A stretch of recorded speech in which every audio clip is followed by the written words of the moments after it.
सुशांत की आत्महत्या नहीं है, तिशा की आत्महत्या नहीं है, दोनों मर्डर है।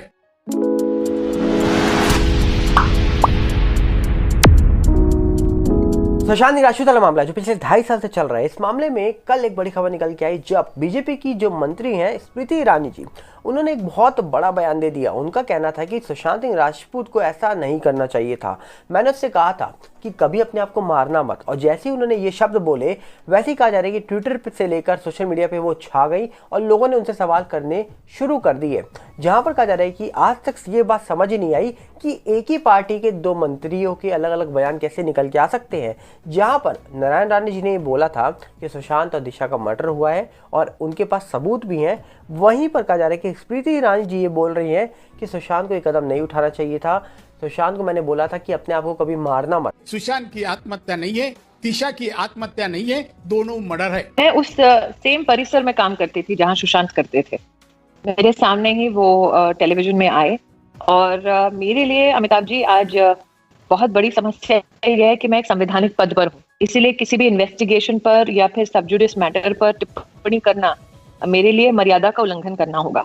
मैं आज भी याद करती हूँ वो क्षण, मैं एक वीडियो कॉल पर थी जब उसकी मृत्यु की खबर आई और मुझे विश्वास नहीं हुआ, और जिस परिसर में मैं काम करती थी मैंने उन सबको फोन किया कि सच नहीं हो सकता। और मुझे याद है कि उस वीडियो कॉन्फ्रेंस को मुझे बंद करना पड़ा क्योंकि आंखें भर आई थी, क्योंकि मैंने कभी जीवन में नहीं सोचा था कि सुशांत के साथ ये सब घटेगा।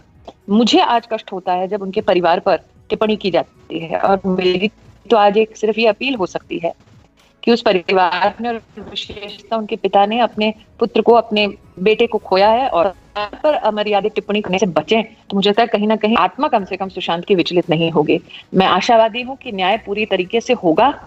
एक बार फोन क्या होता, बिकॉज उस लड़की को मैंने कहा तुम यहाँ मारना मत अपने। तो दिशा सालियन, मैं कहा ना, देखते हम समझते हैं, नहीं हमें विश्वास है दिशा सालियन की हत्या की है।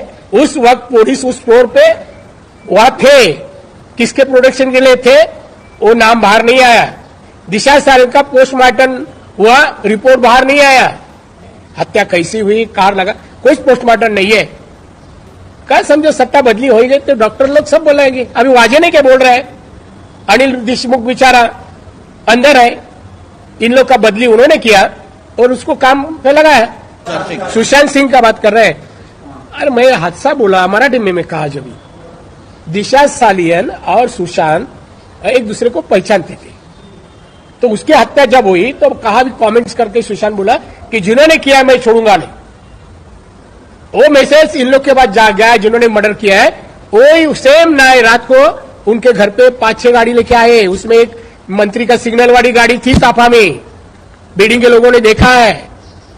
और अंदर जाके सुशांत जब ही उनको बोला नहीं मैं छोड़ने वाला, तो उसको चारों तरफ से पकड़ के मारा है। वो सावन लड़का उधर था जो अब गायब है। इस तरह से उनकी हत्या की गई है।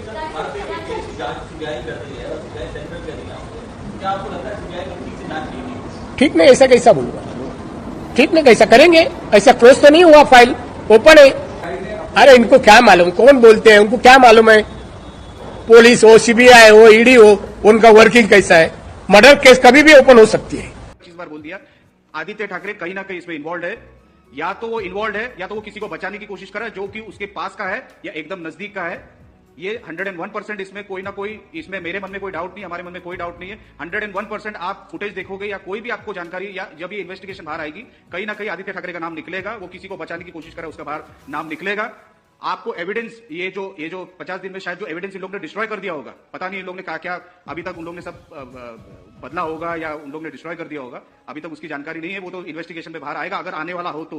पर मुझे ये जो कुछ हमारे पास जानकारी है, जो लोगों ने हमको बोला है, 101% इसमें कहीं ना कहीं उसका नाम आता है। और वो ये पार्टियों में जाता रहता था, उसके फ्रेंड सर्कल, वो he is very Cozi with the Bollywood celebrities, वो हर तरीके से उनके साथ इन्वॉल्व था। और ये चीजों के बारे में, ये मौत के बारे में, दोनों मौतों के बारे में उसको 101% पता है।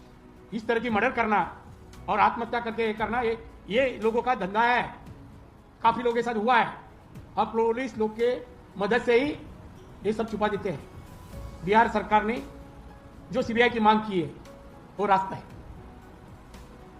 सही है।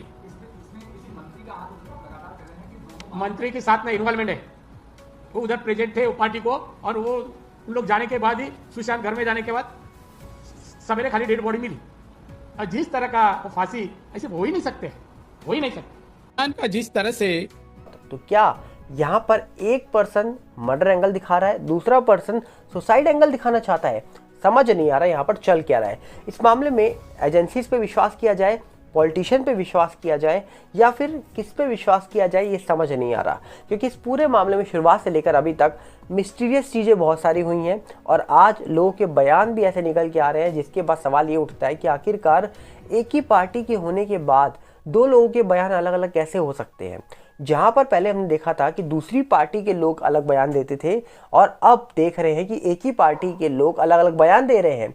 और यहां पर सुशांत मामले में रूप कुमार शौर्य के निकलने के बाद, सुशांत मामले में कई सारे लोगों के निकलने के बाद भी कोई ऐसा बयान कैसे दे सकता है कि यह मामला सुसाइड की ओर दिखा दिया जाए।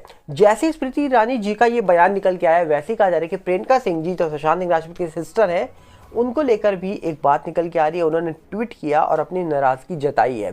जिस तरीके से साफ साफ उन्होंने बोला था अभी हाल ही में प्रदीप भंडारी जी के शो में कि उनको लगता है इस पूरे मामले में गलत हुआ है सुशांत के साथ, सुशांत को न्याय मिलना चाहिए।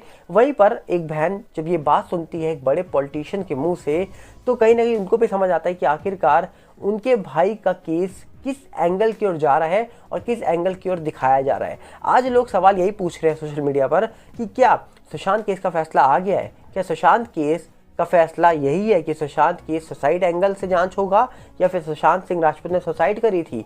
क्योंकि जिस तरीके से ये बयान निकल के आया है उसके बाद बहुत सारे सवाल उठ रहे हैं। जहां पर देश की जनता को एक पार्टी पर विश्वास है, वहीं पर उसी पार्टी की एक मंत्री ये बयान दे दे कि आखिरकार मैंने सुशांत से कहा था कि अपने आप को कभी मारना मत, तो लोगों को समझ आता है कि आखिरकार ये मामला किस दिशा में जाता हुआ नजर आ रहा है। वहीं पर दिशा मामले की बात करी जाए तो दिशा मामले को भी लेकर एक बड़ी खबर निकली थी 22 दिसंबर 2022 को, जब एसआईटी के गठन की बात हुई थी। पर आज 3 महीने होने के बाद भी एसआईटी जांच कर रही है नहीं कर रही है कोई नहीं जानता। पर वहीं पर अगर हम बात करें सुशांत सिंह राजपूत मामले की, तो सुशांत मामले में कई खबर निकल के आने के बाद आज ये बयान जब सुना तो सवाल यही उठता है कि आखिरकार इस मामले में जब सच निकलेगा तो आखिरकार वो क्या होगा। क्या इस पूरे मामले का सच सीबीआई के पास है, एनसीबी के पास है, ईडी के पास है, या फिर देश के पीएमओ के पास है? क्यों आखिरकार? क्योंकि इस पूरे मामले में बहुत सारी एजेंसी तो जांच करने आई, पर अचानक से सबके गायब होने के बाद सवाल लोग लगातार पूछते रहे। आज भी जब लगातार लोग सवाल पूछते हैं, सीबीआई के ऑफिस तक लेटर भेजते हैं, सवाल पूछते हैं फ़ोन करके, तो कहा जाता है कि रिप्लाई यही मिलता है कि इस मामले में हर एंगल से जांच हो रही है। और इसी बात को लेकर जो सुशांत सिंह राजपूत की सिस्टर थी प्रियंका सिंह जी, उन्होंने भी एक ट्वीट किया था कि सुशांत केस एक हाई प्रोफाइल मामला है, हर एंगल से इस पूरे मामले में सीबीआई जांच कर रही है। पर आज इस पूरे मामले में जो कुछ दिख रहा है ये कहीं ना कहीं बहुत ज़्यादा शॉकिंग है। इस पूरे मामले में जो दिख रहा है वो बहुत ज़्यादा सवाल उठाते हैं, क्योंकि आप सब जानते हैं कि 14 जून 2020 को जिस तरीके से खबर निकल के आई थी और उसके बाद वो घर, वो सोसाइटी एक पिकनिक स्पॉट में तब्दील हो गई थी, उस मामले में भी लोगों ने सवाल बहुत सारे उठाए थे। क्योंकि जब देखा गया सुशांत के घर की वीडियो निकल के आई, उस सोसाइटी की वीडियो निकल के आई, तो लोगों ने कहा कि अननोन लोगों को अंदर क्यों जाने दिया जा रहा है। मिस्ट्री गर्ल भी चली जाती है, संदीप नामक शख्स भी अंदर चला जाता है, और ऐसे करते करते कई लोगों को उस घर के अंदर, उस सोसाइटी के अंदर जाते आते हुए देखा गया, जिसके बाद सवाल उठे। एम्बुलेंस ड्राइवर को लेकर सवाल उठे, जिसके बाद कहा जा रहा है कि कई सारे बयान देने वाले लोग निकल के आए जिन्होंने बहुत शॉकिंग बयान दिए। पैरों में कीलों के निशान से लेकर, हड्डी टूटने से लेकर और भी कई बयान उनके निकल के आने के बाद आज क्या ये मामला एक सिंपल मामले के तहत ही जांच होगा या फिर इस पूरे मामले में 302 लगेगी और इस पूरे मामले में जिन्होंने गलत करा है उनको सजा मिलेगी? आज यही सवाल देश की जनता पूछना चाहती है उन लोगों से जिन पे देश की जनता विश्वास कर रही है। और आज उन लोगों की ही एक मंत्री के मुंह से जब ये बयान सुना जाता है, जो कि एक चैनल पे जाकर इंटरव्यू देती हैं, और उस इंटरव्यू में उनका जो बयान था वो शॉकिंग था, और इतना शॉकिंग था कि आज लोग लगातार उनसे सवाल पूछ रहे हैं। लोग जानते हैं कि उनको उन सवालों का जवाब नहीं मिलेगा, क्योंकि जिस तरीके से एक ही पार्टी के 2 मंत्रियों के अलग अलग बयान निकल के आ रहे हैं, एक ही पार्टी के 2 मंत्रियों को पहले खुद आपस में बैठ के डिस्कस करना चाहिए कि उनको पब्लिकली आके बोलना क्या है। क्योंकि जब ये निकल के आता है कि एक ही पार्टी के 2 लोग अलग अलग बयान देते हैं, तो लोगों को और डाउट होता है कि आखिरकार कौन सा शख्स किस पार्टी से जुड़ा हुआ है और कौन सा शख्स किस पार्टी के बिहाफ पर ये बयान दे रहा है। क्योंकि बहुत बड़े सवाल देश की जनता के मन में आज चल रहे हैं। देश की जनता पूछना चाहती है और उनके जो सवाल है उनके जवाब उनको मिलेंगे या नहीं मिलेंगे तो वक्त बताएगा, क्योंकि सीबीआई इस पूरे मामले में जब फाइनल कंक्लूजन देश के सामने रखेगा तभी पता लगेगा कि इस पूरे मामले का सच क्या है। क्या लगता है आपको कि इस पूरे मामले में क्या हुआ था? क्या इस पूरे मामले में जो स्मृति ईरानी जी का बयान निकल के आया है उस बयान से आप सहमत है, नहीं है? कमेंट बॉक्स में जरूर बताइएगा। मिलते हैं बहुत जल्दी। नमस्कार, जय हिंद।